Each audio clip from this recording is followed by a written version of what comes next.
यूं तो रिश्वत की कमाई से घर बढ़ जाता है, यूं तो रिश्वत की कमाई से घर बढ़ जाता है, पर बस दुआओं का असर कम हो जाता है। इस शायरी के साथ इस पाठ के तीसरे भाग की मैं शुरुआत करूंगा। कक्षा 11 से पाठ पहला नमक का दारोगा। आगे की दो भाग में मैंने सिर्फ सारांश में पाठ की विषय वस्तु बताने का प्रयत्न किया। आज मैं अपने तरीके से, जैसे हर बार आपको अलग अलग उदाहरण देकर समझाने का प्रयत्न करता हूँ, उसी तरह समझाने का प्रयत्न करूंगा। वो शायरी फिर से कहता हूँ कि यूं तो रिश्वत से घर बढ़ जाता है, यूं तो रिश्वत से घर बढ़ जाता है, पर इससे दुआओं का असर कम हो जाता है। कहने का तात्पर्य है कि इसमें तीन पात्र हमने देखे होंगे। वैसे तो बंसीधर जो मुख्य पात्र है, उसके पिता जो इनडायरेक्टली सीधा नहीं पर ऐसे वो खलनायक ही कहे जाएंगे। तीसरा है पंडित अलोपीदीन जो मुख्य विलन है, खलनायक है, पर उसी के जरिए इस जो हीरो था, जो पाठ का नायक है, उसे ईमानदारी, निष्ठा, सत्य का जो दंड मिला, आखिर में इसी के द्वारा उसे नवाजा जाता है, पुरस्कृत किया जाता है। पाठ की शुरुआत हम वर्तमान माहौल में करेंगे। हम वर्तमान समय में देखेंगे कि मैं यहाँ आपको ऑनलाइन पढ़ा रहा हूँ और आप अपने मोबाइल या लैपटॉप पर ये वीडियो देख रहे हैं। क्यों? क्योंकि इस समय देश में कोरोना महामारी का खौफ फैला हुआ है, इसीलिए स्कूल कॉलेज सब बंद है। तो मजबूरवश मैं यहाँ हूँ और आप वहाँ हैं। परंतु एक बात आपने ध्यान दिया कि बहुत सारी बीमारियां थी जिससे लोग रोज आकस्मिक मौत उनकी होती थी, पर इस बीमारी का इस तरह खौफ पैदा हो गया है कि अभी देखें तो वैसे कई डॉक्टर अपनी जान पर खेल कर बचाने का काम करते हैं। कई डॉक्टर, कई नर्स, कई सफाई कर्मचारी लोगों को बचाने के इरादे से जो काम कर रहे थे वो भी मौत से गले मिल गए थे। परंतु इस दौरान भी कई डॉक्टर, कई अस्पताल, कई लेबोरेटरी सामने आ रहे हैं कि जो इस महामारी, इस बीमारी को कमाई का एक जरिया बना लिया है। आप कोई कोरोना पॉजिटिव है, अगर वो एडमिट है तो उससे पूछे कि उसका बिल कितना है, पर डे कितना पैसा डॉक्टर ने दिया। प्राइवेट हॉस्पिटलों की बात कर रहा हूँ। सरकारी हॉस्पिटल ये जो सुविधाएं मिल रही है वो तो माशाअल्लाह परिचित ही है कि अगर ना जाने का टिकट कटवाया है, फिर भी अगर वहाँ गए तो हो सकता है कि आपका ऊपर का टिकट कट जाए। तो और डर ही इतना है कि हम अपने को या अपने को होना नहीं चाहते हैं, इसीलिए आर्थिक व्यवस्था ना होते हुए भी उसके पर जाकर हम प्राइवेट हॉस्पिटल में अपनी या अपनों की जान बचाने के लिए एडमिट हो जाते हैं। पर जैसे अभी एक किस्सा आया था, सच झूठ आप खुद ऑनलाइन देख सकते हैं न्यूज़ में। एक डॉक्टर ने कोरोना की बीमारी की आड़ में बॉडी के ऑर्गन निकाले और उसका व्यापार किया। एक डॉक्टर जिसे कहा जाता है कि भगवान के बाद, ईश्वर के बाद, अल्लाह के बाद उसका कोई दूत है जो हमारी जान की रक्षा करता है, तो वो है डॉक्टर, जिस पे हम सबसे ज्यादा भरोसा कर सकते हैं, जिसे हम अपना शरीर सौंप देते हैं। जैसे पेन है आपके पास, उस पेन, पहले जो पेन आता था स्प्रिंग आती थी, टिक टिक, उस स्प्रिंग की कोई कीमत नहीं थी, ना वो बिकती थी। अगर पेन में से वो स्प्रिंग निकल जाए तो पेन ठीक से चल नहीं पाती थी। तो समझिए एक सामान्य 5 या 10 रुपये वाली पेन में अगर पिन ठीक न बैठी हो या ना रहे तो उसका चलना मुमकिन नहीं है। तो इस शरीर में उस ईश्वर ने इतनी ज्यादा स्प्रिंगें बिठाई है, उन सारी वस्तुओं को हम एक डॉक्टर के हवाले कर देते हैं। अब मैं, आप जानते हैं मुझे 10th में जो बच्चे पढ़े हैं, मैं विषय से नहीं भटकूंगा, इसीलिए लिख कर आया हूँ ताकि मैं इस विषय से ना भटकूं और इस विषय को पकड़ के आपको समझाऊं। हाँ, इस पूरे पाठ में महत्वपूर्ण मुद्दा है भ्रष्टाचार, जो आज देश में हर जगह व्याप्त है। भारत देश का दर्शन शास्त्र आप पढ़ेंगे ना, तो जैसे गांव में लोग सुविधाएं कम थी पर लोग बहुत चैन से जीते थे। आपने अभी आप कहेंगे कि बेकारी बहुत है, तो बेकारी कहाँ ज्यादा पाई जाती है, तो लोग कहेंगे गांव की वजह से। रोजगारी मिलती है तो शहरों में से। पर कभी सोचिए, गांव में पहले कोई बेकार था, सबके पास अपने कोई ना कोई काम होता था। किसान था, वो खेती करता था, लुहार वो बाजार बनाने का काम करता था, चरवाहा अपने पशुधन को रखता था, और वस्तु विनिमय का दौर था कि दूध के बदले पैसा नहीं लिया जाता था, कि सामने वाले के पास अगर अनाज है तो वो अनाज दे देता था, सामने दूध है तो दूध दे देता था। ऐसा परिवारवाद चलता था कि किसी भी वस्तु की अछत उस समय में, जब इतने आधुनिक नहीं थी, इतनी शिक्षा नहीं थी, गांव में टीवी, मोबाइल, टेलीफोन नहीं थे, कच्चे रास्ते थे, तब भी कोई भूखे मरता नहीं था। आज शहरीकरण में बहुत ज्यादा आपके पास रोजगारी बढ़ गई, पर आप फुटपाथों पर देखेंगे कि कई घर बसे हुए हैं, कई लोग भीख मांगते नजर आएंगे।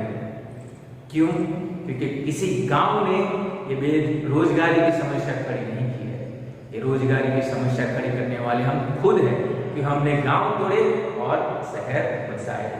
ये शहर बसाने की जो अंधी दौड़ है, जो हम भौतिकवादी बनते जा रहे हैं, कि आज हम इंसान अच्छे हो ना हो, हमें कपड़े अच्छे चाहिए, जूते अच्छे चाहिए, चश्मे अच्छे चाहिए, ग्लासेस अच्छे चाहिए।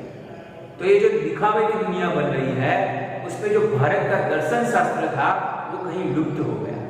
इसीलिए आज जिसे हम भगवान का दूसरा रूप मानते हैं, वो भी भ्रष्टाचार में लिप्त है। पहले ऐसा माना जाता था कि अगर कोई व्यक्ति बिना मेहनत का पैसा ले तो उसकी नजर में तो गुनहगार तो था ही, पर समाज की नजर में भी वो सबसे बड़ा गुनहगार था। आज परिस्थिति क्या है? आज अगर लड़की को लड़का देखने आता है तो पूछा जाता है कि कहाँ जॉब करता है, तो कि पुलिस में है, इनकम टैक्स में है, नगर पालिका में है, ऐसी जगह पर है जहां उसकी खुद की इनकम से ज्यादा ऊपरी इनकम ज्यादा मिलती है।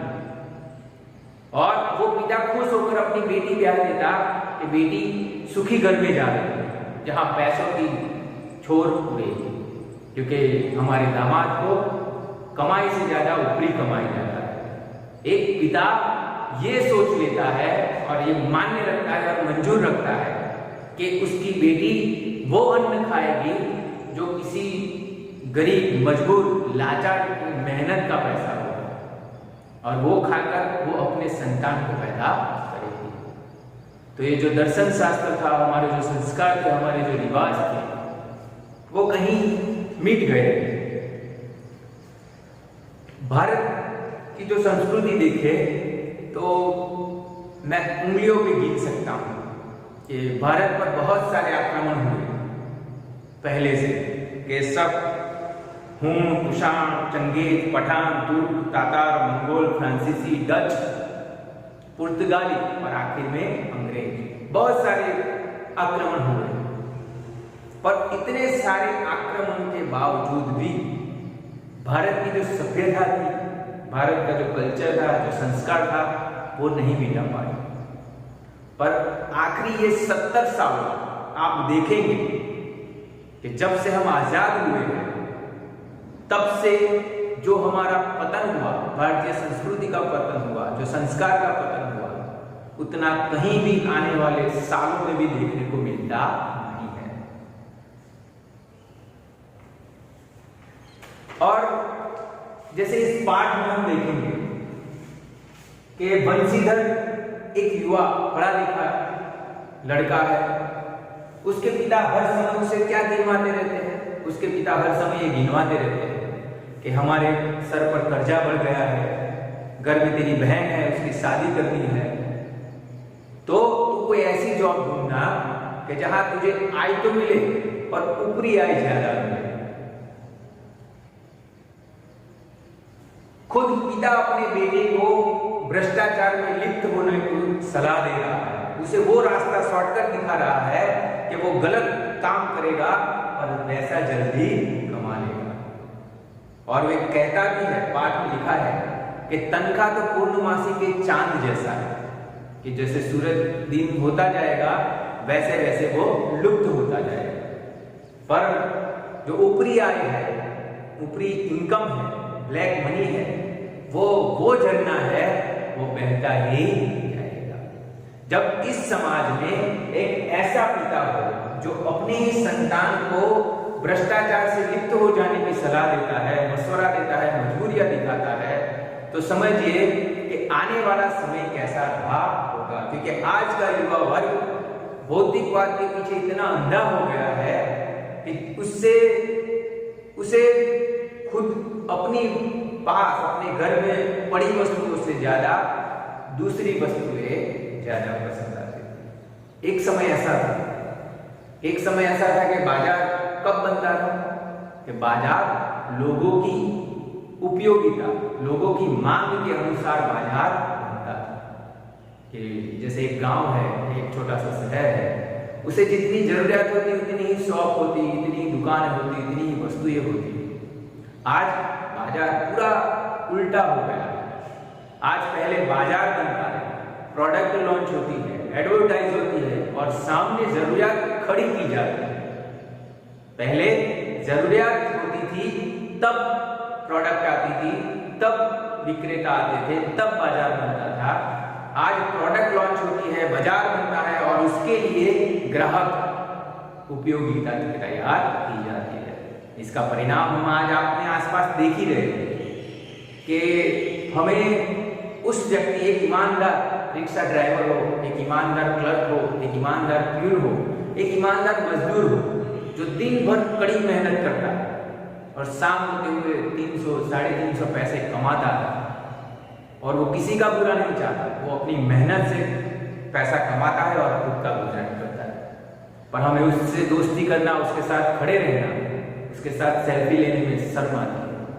और वो व्यक्ति जो 2 नंबर से या गलत रास्तों से पैसा बहुत सारा कमा रहा है, पर वो अपने पैसों से डोनेट करता है, बड़ी सी गाड़ी में घूमता है, बड़ा सा फ्रेंड सर्कल बनाता है, तो हम जानते हैं कि ये गलत काम करता है, ये गलत व्यक्ति है, गलत रास्तों से वो पैसा कमा रहा है, फिर भी हम उसके साथ पिक्चर खिंचवाना चाहेंगे, उसके दोस्त बनवाना चाहेंगे, ताकि हम लोगों को दिखा सकें कि इतना बड़ा व्यक्ति मेरा दोस्त है। तो भारतीय जो दर्शन शास्त्र था, भारतीय जो सभ्यता थी, ईमानदार व्यक्ति, निष्ठावान, कर्तव्यवान, वो पूजा जाता है, वो आजकल देखने को नहीं मिलता। तो बंसीधर को पिता की यही सलाह मिलती है। बंसीधर नौकरी की खोज में होता है, तो उसे कौन सी नौकरी मिलती है? नमक का दरोगा। दरोगा मतलब इंस्पेक्टर, रखवाली करने वाला। तो उस समय कहा गया किताबों में कि जब देश आजाद हुआ ना, तो कुदरती किसी भी चीज को बेचना गैर कानूनी था। इसमें नमक भी एक है कि नमक भी आज भी देखो बहुत कम प्राइस में मिलता है, पैसे में मिलता है। तो कम कीमत पर मिलने की क्यों? क्योंकि वो कुदरती है, कुदरत हमें देता है। तो वो सारी कुदरती चीजों पर बैन था, पाबंदी थी उसे बेचने खरीदने पर।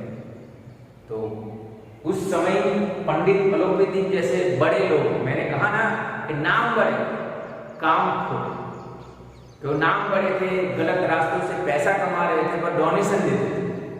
लोगों में एक नाम था पंडित अलोपति। वो क्या करते थे कि जब बंसीधर को नमक का दरोगा की नौकरी मिल गई, कौन सी नौकरी? नमक के दरोगा। तो पिता खुश हो गए कि बेटा आप बहुत जल्द पैसे वाला बन जाएगा, घर का कर्जा समाप्त हो जाएगा। और बंसीधर की पढ़ाई कौन सी थी? उसने सिर्फ शिक्षा प्राप्त नहीं की, उसने लर्निंग किया। लर्निंग, जैसे आप अभी मैं कहूंगा कि हम अभी सिर्फ शिक्षा प्राप्त करते हैं, शिक्षा प्राप्त करते हैं, डिग्रियां हासिल करते हैं, ताकि कोई अच्छे पोस्ट पर पहुंच सके, अच्छे स्थान पर पहुंच सके। पर लर्निंग वो हम भूल गए। लर्निंग भूलने से क्या होता है? हम यहाँ से अच्छे डॉक्टर बना सकते हैं, आपको अच्छे इंजीनियर बना सकते हैं, collector, deputy collector, police officer, हम आपको एक अच्छा पद दे सकते हैं, इतने लायक बना सकते हैं। पर जो लर्निंग करना था वो आपने किया नहीं, तो आप वो तो बन जाएंगे, पर अच्छा डॉक्टर, अच्छा पुलिस वाला, अच्छा कलेक्टर, उसमें भी कैटेगरी है कि अच्छा डॉक्टर या पैसा कमाने वाला सिर्फ डॉक्टर। तो आप किसी के पीछे भागेंगे, किसी भी पद के आगे, आपकी सामाजिक जिम्मेदारी भूलकर आपका ध्येय रहेगा कि जल्द से जल्द आप हो सके उतना बड़े बन जाए, क्योंकि आपने तो लर्निंग जो व्यवस्था थी वही खो दी, हमने तो शिक्षा ला दी, एक व्यापार के नाम पर आज शिक्षा चल रही है। तो जो सेवा के माध्यम से, जिसमें शिक्षा आ जाती है, जिसमें चिकित्सालय आ जाता है, वो सारे आज धन कमाने के पर्याय बन गए हैं। लोग डॉक्टर बनना चाहते हैं, लोग शिक्षा का व्यापार करते हैं, आज ट्यूशन क्लास खोल रहे हैं, ट्यूशन क्लास जिसमें शिक्षा प्राप्त होती, शिक्षा देने का काम किसका था भाई? स्कूल का, पाठशाला का। पर आज प्राइवेट सेक्टर में, उसकी बुराई नहीं करूंगा कि जब सरकार शिक्षा देने से फेल हो गई तब जाके ऐसे प्राइवेट सेक्टर, हमारा भी स्कूल प्राइवेट सेक्टर है, वो शुरू हुए। पर फिर भी मैं धन्यवाद देता हूँ माटलीवाला स्कूल, मुंशी स्कूल, ऐसे स्कूल समाज में है। मैं इसलिए नहीं कह रहा हूँ कि मैं स्कूल में पढ़ा रहा हूँ, मैं इसलिए कह रहा हूँ कि स्कूल की फीस मुझे पता है। इस स्कूल की जितनी फीस है, मेरे बेटे का कैंटीन का और बस का भाड़ा इतना हो जाता है, बाकी फीस का तो मैं आपको आंकड़ा कह ही नहीं सकता। इसीलिए जिस फीस में माटलीवाला आपको पढ़ा रही है, मुंशी जिसका मैं थोड़ा परिचय हूँ, वो पढ़ा रही है, वो आपको बस सेवा कर रही है। और बाकी स्कूलों में जाकर देखिए, छोटी छोटी बातों पर सरकार ने एक कायदा ला दिया है, इससे ज्यादा फीस नहीं ले सकते, फिर भी खुली लूट कर रहे हैं।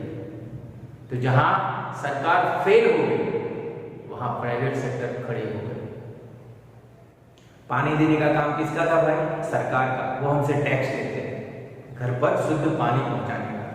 पर आप सीधा नल का पानी पीकर देखिएगा, कोरोना से ज्यादा जंतु आपके पेट में एक हफ्ते में आ जाएंगे। वो फेल हो गए, सरकार फेल हो गई शुद्ध पानी। इसीलिए आप कहां से पानी लाते हैं? आरओ सिस्टम, प्राइवेट सेक्टर, बिजली से चलता है, तो उसका अलग से खर्चा आता है, वरना आरओ का पानी आप मंगवाते हो जब से या कैसे भी। बिजली देने का काम किसका था? सरकार का। वो भी माशाल्लाह बारिश में कब जाए कब आए पता ही नहीं चले, आपने इन्वर्टर बिठा दिया, बिजली जब जाए और ऑटोमेटिक बिजली वापस आ जाए। तो हर एक जगह जहां सरकार फेल हो गई, सरकारें भी क्यों फेल हो गई? नेता का परिचय आपको जानते ही कि एक राहत इंदौरी जी जो अभी जन्नत नसीब हुए, उनका एक शेर था, मुझे पूरा तो याद नहीं है, कि आज किसी भी उच्चक को हीन नजर से ना देखो, किसी भी उच्चक को हीन नजर से ना देखो, पता नहीं कल कौन सा नेता साहब, मतलब नेता एमएलए या एमपी हो जाए, ऐसा कोई शेर है, उन्होंने कटाक्ष किया। तो परिस्थिति यही है कि आज आसपास सब जगह भ्रष्टाचार ही आपको देखने को मिलेगा। पर इसका मतलब ये नहीं है कि मैं कोई निराशा वाली बात कर रहा हूं। ये सारी बातें आपको इसलिए समझा रहा हूं कि ये पाठ आपको वही बात समझाने जा रहा है। मैं राहत इंदौरी साहब का दूसरा ही एक शेर कहूंगा, और उससे पहले एक बात कहता हूं कि सर आप कब से कह रहे हैं कि आसपास सभी जगह भ्रष्टाचार है, तो इसका इलाज क्या है? तो गांधी जी ने कहा है कि जब समाज को बदलना हो, जब देश दुनिया को बदलना हो, तो शुरुआत कहां से शुरू करनी है? खुद से। तो मैं यहाँ जो आपके सामने खड़ा बोल रहा हूँ, या फिर घर पर आपके आसपास जो माता पिता है, जो बड़े लोग हैं, या देश के जो नेता है, मुझे उनसे कोई आशा नहीं है कि वो इस समाज को, इस सिस्टम को बदल पाएंगे। मुझे यकीन है आप में, जो ये सुन रहे हैं, जिसके हाथ में कलम है, अगर वो चाहे तो आने वाले देश को कोई अलग रूपरेखा देकर कोई नया हिंदुस्तान बना सकते हैं। तो आपको तय करना है कि आपको सुखी आदमी बनना है कि आपको खुशनुमा आदमी बनना है, क्योंकि सुख और खुश ये दोनों अलग चीज है। सुखी घर या सुखी आदमी किसे कहेंगे? जिसके पास बड़ा सा बंगला हो, जिसके पास बहुत बड़ी कार हो, जिसके पास बहुत सारा बैंक बैलेंस हो, समाज में जिसका रुतबा हो, पैसा चाहे जैसे ही आए, वो सुखी आदमी। परंतु खुश आदमी कौन? कि एक छोटा सा आम आदमी के घर में संतान है, पूरे दिन मेहनत करता है, पत्नी हाथ बटाती है और शाम को पूरा परिवार एक साथ बैठकर बातें करता है, खाना खाता है, प्यार से रहता है, जिसके पास कार नहीं है, बड़ा घर नहीं है, पर संतोष है कि उसने दिन में मेहनत करके उसके बेटे के या बेटी के पेट में जो अन्न गया है वो कैसा अन्न गया है? मेहनत का अन्न गया है। उसने कोई भ्रष्टाचार नहीं किया, कोई बुरा काम नहीं किया। तो जब वो हाथ जोड़ता है ऐसे या ऐसे, तब उसे कोई पछतावा नहीं होता, तब उसे माफी मांगनी नहीं पड़ती, उसे सिर्फ दुआ करनी पड़ती है कि बस ऐसे ही मेरे और मेरे बच्चों को सलामत रखना। तो सुखी आदमी और खुश आदमी में बहुत अंतर है। अब यहाँ आते हैं, बंशीधर नमक का दारोगा बन गए। आपने देखा अपेक्षा बंशीधर के पिता क्या करते हैं कि बहुत जल्दी वो कैसे भी बहुत ज्यादा पैसे कमाए, खर्चा कम हो, बड़ा घर बन जाए, बेटी की शादी हो जाए, ये सारे सपने हैं। और बंशीधर जो भारतीय सभ्यता के मूल उसने लर्निंग किया था, सिर्फ शिक्षा प्राप्त नहीं की थी या सिर्फ उसने डिग्री हासिल नहीं की थी, तो उसके अंदर की जो ईमानदारी है, कर्तव्य निष्ठा है, वो कहीं ना कहीं उसके पिता के आदेश सलाह के बावजूद भी विद्यमान है। तो एक रात जब उसे आवाज सुनाई देती है बैलगाड़ियों की, क्योंकि उस समय की बात है जब ये ट्रक टेम्पो नहीं थे, बैलगाड़ियों में सामान लाया है, तो उसने अपने त्रिलोक से सिपाही को कहा कि जा रोक, कौन है? तो सिपाही ने रोका तो कहा कि ये पंडित अलोपीदीन की बैलगाड़ी है। तो आश्चर्य में पड़ गए कि वो तो बहुत बड़े यहाँ व्यक्ति है जिसका बहुत बड़ा नाम है पूरे एरिया में। तो उनकी गाड़ी रात को क्या करती है, चेक करवाया तो पता चला नमक है, तो कागज मांगे तो कागज नहीं है। तब आप सोचिए, एक व्यक्ति जो गरीब घर से आया है, जैसे तैसे करके उसको एक जॉब लगी है, अब उसे सीधे फाइट किससे करनी है कि जैसे एक आम कांस्टेबल को सीधा एमपी से या एमएलए से फाइट करनी हो, उतना ही अंतर। आप देखते भी है वीडियो में कि क्या हासिल होता है कि आईएएस ऑफिसर जो पूरी जिंदगी पढ़ाई में लगा देते हैं, अगर वो किसी नेता के सामने हो तो उसका पूरा करियर नष्ट कर दिया जाता है। एक आईएएस ऑफिसर, मैं नाम नहीं लूंगा, शायद सरकार के खिलाफ जाने पर आज वो जॉब तो छोड़िए, वो जेल के अंदर। तो ऐसी सारी परिस्थितियों के बीच ये परिस्थिति इसके सामने भी आने वाली थी, पर फिर भी वो अपने कर्तव्य से डिगा नहीं। उसने जब्त करने को कहा, पंडित जी को पता चला, वो आए, उन्हें बंशीधर से बात की, पर वो प्रभावित नहीं हुए, ना पैसों से ना पावर से। तब पहली बार पंडित अलोपीदीन को लगा कि धन पर धर्म की विजय थी, क्योंकि पंडित अलोपीदीन ये मानते थे कि धन से कुछ भी जीता जा सकता है, पर आज वो एक व्यक्ति को नहीं जीत सकते। तो मैंने पहले भाग में यहाँ तक समझाया, दोनों का वार्तालाप होता है, बंशीधर मानते नहीं। तब क्या होता है, उन्हें फिर हटकड़ियां लगाकर कोर्ट में ले जाया जाता है। पंडित अलोपीदीन बहुत संसार हुए, उन्होंने रकम बढ़ाई, बहुत लालच दिया, पर इस आदमी की ईमानदारी, कर्तव्य निष्ठा और सत्य निष्ठा पर कोई फर्क पड़ा। वो अपने काम के बदले उसे जो वेतन मिलता था उससे ही वो संतुष्ट था, और वो जानता था कि ऐसे व्यक्ति से वो बात भिड़ रहा है, उसका परिणाम क्या होने वाला था। उसे उसके परिणाम से कोई परवाह नहीं थी, उसे अपने प्रारब्ध से डर था कि मैं ऐसा कोई काम ना करूं जिससे मैं ऊपर वाले से नजर ना लगा सकूं। पहले भाग में देखा कि अलोपीदीन कोर्ट में जाते हैं, तो कोर्ट में जाने पर वो खुद उन्हें शर्म आनी चाहिए, क्यों, उन्होंने गलत काम किया था। पर आज वहां भी उनके द्वारा दिए गए धन के बहुत सारे दास थे, चपरासी लेकर ऑफिसर तक, कारकुन से लेकर वकील लोग तक एक फौज खड़ी थी उन्हें बचाने के लिए। तो वहां जाकर तो उन्होंने लगा कि ये तो सारे धन के दास हैं, तब जाके उन्हें मुंह पर मुस्कान आई।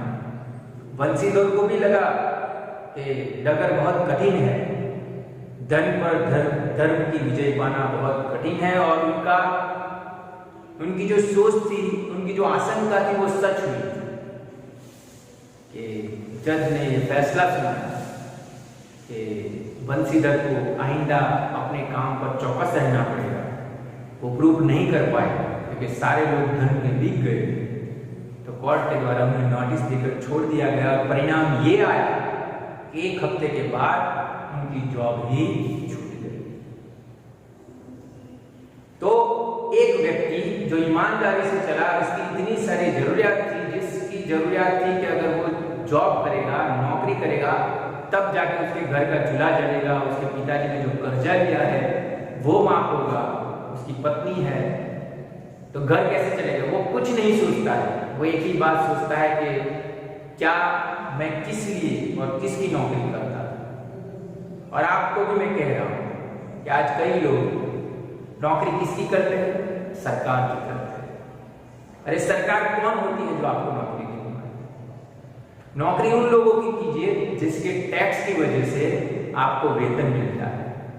सरकार तो 5 साल आनी है और फिर जानी है।